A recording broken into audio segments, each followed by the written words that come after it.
Hi friends, welcome to Akshara jobs zone. హైదరాబాద్లోని డిఆర్డీఓకి చెందిన defence metallurgical research laboratory DMRL ITI apprentice ఖాళీల భర్తీకి సంబంధించి దరఖాస్తులు కోరుతుందండి. 10th+ ఐటీఐ ఉత్తీర్ణతతో ఈ ఖాళీలు భర్తీ చేస్తున్నారు.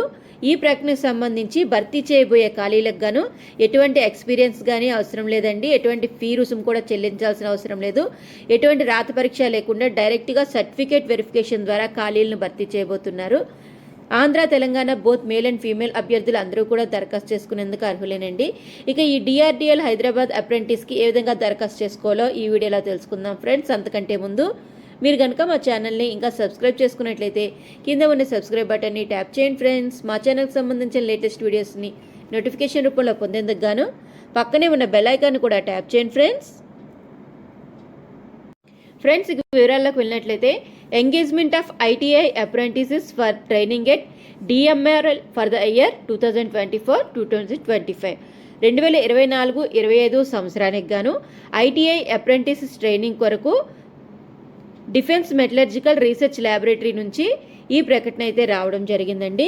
ఈ ప్రకటన ప్రకారం భర్తీ చేయబోయే ట్రేడ్లు, క్వాలిఫికేషన్, నెంబర్ ఆఫ్ వేకెన్సీస్ తెలుసుకుందాం. ముందుగా ఫిట్టర్ ట్రేడ్ 20 వేకెన్సీస్ ఉన్నాయండి. Turner 8, machinist 16, welder 4, electrician 12, electronics 4, computer programming and programming assistant, computer operator and programming assistant 60, carpenter 2, book binder 1. మొత్తంగా 8 ట్రేడుల్లో భర్తీ చేస్తున్నారండి. ITI pass in respective trades essential క్వాలిఫికేషన్గా కోరడం జరిగింది. అంటే సంబంధిత ట్రేడ్లో ఐటీఐ ఉత్తీర్ణత సాధించిన అభ్యర్థులందరూ కూడాను దరఖాస్తు చేసుకోవచ్చండి. మొత్తం ఖాళీలు 127 అండి. 127 ఐటీఐ అప్రెంటిస్ ఖాళీలు 8 విభాగాల నుంచి భర్తీ చేస్తున్నారు. ఇక ఏ విధంగా దరఖాస్తు చేసుకోవాలి అని కానీ చూసుకున్నట్లయితే ముందుగా candidates who have passed ITI qualifying examination from NCVT and SCVT as a regular candidate only eligible. అంటే ఐటీఐ రెగ్యులర్గా చదివిన అభ్యర్థులు మాత్రమే దరఖాస్తు చేసుకునేందుకు అర్హులుగా ఇవ్వడం జరిగిందండి. ఇక ఏ విధంగా దరఖాస్తు చేసుకోవాలంటే www.apprenticeshipindia.org ఈ యొక్క రిజిస్ట్రేషన్ లింక్లో మీరు డైరెక్ట్గా దరఖాస్తు చేసుకోవాల్సి ఉంటుందండి. దరఖాస్తు చేసుకున్న అభ్యర్థులకి రిజిస్ట్రేషన్ నెంబర్ అనేది జనరేట్ అవుతుంది.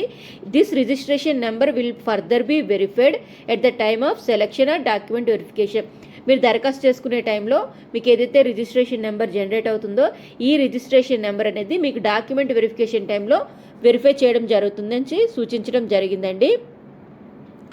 ఇక టెన్యూర్ ఆఫ్ అప్రెంటిస్షిప్ అంటే అప్రెంటిస్షిప్ యొక్క కాలపరిమితి అన్ని ట్రేడ్లకి కూడాను 1 year కాలపరిమితిగా ఇవ్వడం జరిగిందండి. Selected candidates at the time of joining will have to bring the following certificates. ఎంపిక కాబడిన అభ్యర్థులు వారి యొక్క డాక్యుమెంట్ వెరిఫికేషన్ టైంలో ఈ సర్టిఫికేట్స్ తీసుకురావాల్సి ఉంటుందండి. ఫస్ట్ వన్ 10th సర్టిఫికేట్, తర్వాత ITI certificate, caste certificate, bank passbook, Aadhaar card, recent size passport photograph, అదేవిధంగా ఫిజికల్ ఫిట్నెస్ సర్టిఫికేట్ని సివిల్ అసిస్టెంట్ సర్జన్ నుంచి తీసుకోవాల్సి ఉంటుందండి.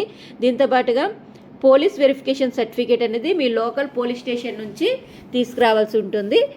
Conduct or character certificate from the head of previous educational institute. మీరు ఏదైతే ఇదివరకు ఎక్కడైతే చదివి ఉన్నారో ఆ ఎడ్యుకేషనల్ సంస్థ నుంచి మీ కాండక్ట్ సర్టిఫికేట్ కూడాను తీసుకురావాల్సి ఉంటుందండి. ఈ సర్టిఫికేట్స్ అన్నీ కూడా మీకు డాక్యుమెంట్ వెరిఫికేషన్ టైంలో చూపించాల్సి ఉంటుంది. ఇక అదేవిధంగా ఇతర ముఖ్య వివరాలు కానీ చూసుకున్నట్లయితే డేట్ ఆఫ్ ట్రైనింగ్ అనేది date of commencement of training will be notified by email mentioned on the application to the selected candidates. ఎంపిక కాబడిన అభ్యర్థులకి వారు ఏదైతే ఈమెయిల్ ఇచ్చారో, ఈమెయిల్ అడ్రస్ వాళ్ళది ఏదైతే ఇచ్చారో ఆ ఈమెయిల్కి మీకు రిప్లై అనేది రావడం జరుగుతుందండి. మీకు ట్రైనింగ్ అనేది ఎప్పటి నుంచి స్టార్ట్ అవబోతుంది అనే విషయం అనేది మీకు నోటిఫై చేస్తారు by email. So candidates are advised to check their emails periodically and keep the same active during the selection process. అంటే ఏంటంటే మీకు ఫర్దర్గా మీకు ఏదైనా ఇన్ఫర్మేషన్ అనేది డిఆర్డీఎల్ నుంచి వచ్చిందంతా కూడా మీకు ఈమెయిల్కే వస్తుంది. కాబట్టి మీ ఈమెయిల్ అనేది అభ్యర్థులు దరఖాస్తు చేసుకున్న అభ్యర్థులు తరచుగా చెక్ చేసుకుంటూ ఉండాలని చెప్పి సూచించడం జరిగిందండి. ఇక ఈ డిఆర్డీఎల్ ద్వారా భర్తీ చేయబోయే ఐటీఐ అప్రెంటిస్ల కొరకు దరఖాస్తు చేసుకునేందుకు చివరి తేదీ మే 31, 2024. సో ఈ తేదీలోపుగా ఆసక్తి మరియు అర్హత గల అభ్యర్థులందరూ కూడా పైన సూచించిన ట్రేడ్స్కు సంబంధించి ఉత్తీర్ణత కలిగిన అందరూ కూడా దరఖాస్తు చేసుకోవడానికి అవకాశం అయితే కల్పించబడిందండి. సో ఫ్రెండ్స్, ఇదండి ఇవాళ వీడియో. ఈ వీడియో కనుక మీకు నచ్చినట్లయితే లైక్ చేయండి ఫ్రెండ్స్, అదేవిధంగా షేర్ చేయండి ఫ్రెండ్స్. తప్పకుండా మా ఛానల్ని సబ్స్క్రైబ్ చేయడం మాత్రం మర్చిపోకండి ఫ్రెండ్స్. ఇలాగే లేటెస్ట్ నోటిఫికేషన్స్ ఎప్పటికప్పుడు తెలుసుకునేందుకు గాను మా ఛానల్ని తప్పకుండా సబ్స్క్రైబ్ చేసుకోండి friends. Thank you friends, thank you for watching. Please subscribe.